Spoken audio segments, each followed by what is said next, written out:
ဒီနေ့ငါးပါးခဏသွားမယ် let's go လိုက်ကြည့်လိုက်အောင် Oh my godเฮ้ยไม่เกี่ยว ကောင်းမှမလားရအကောတော့ဘောတော့လေနမှုတွေ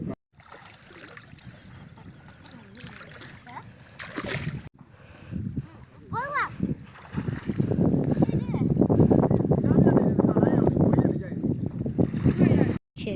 ဒီနေ့ဖို့ရတော့လူများတွေကငါမရရေချိုးပြန်တာကျွန်တော်တို့ကတော့ငါလည်းရတယ်ရေချိုးပြီးတော့လည်းပြန်မှာဒါကျွန်တော်တို့ရွာဘယုံချောင်းမှာပဲရှိတယ်ငါရှက်ကြည့်ကြည့်လိုက်အောင်ဒီငါအယိုးနှုတ်တယ်စားလို့ကောင်းတယ်ကလေးလူငယ်လူကြီးမရွေးအကုန်စားလို့ရတယ်တစ်ချက်ကြည့်ကြည့်လိုက်အောင်တစ်ချက်ကြည့်ကြည့်လိုက်အောင်ဘယ်တစ်ခါငါးတွားတိုက်နေလို့မမကြည့်လိုက်အောင်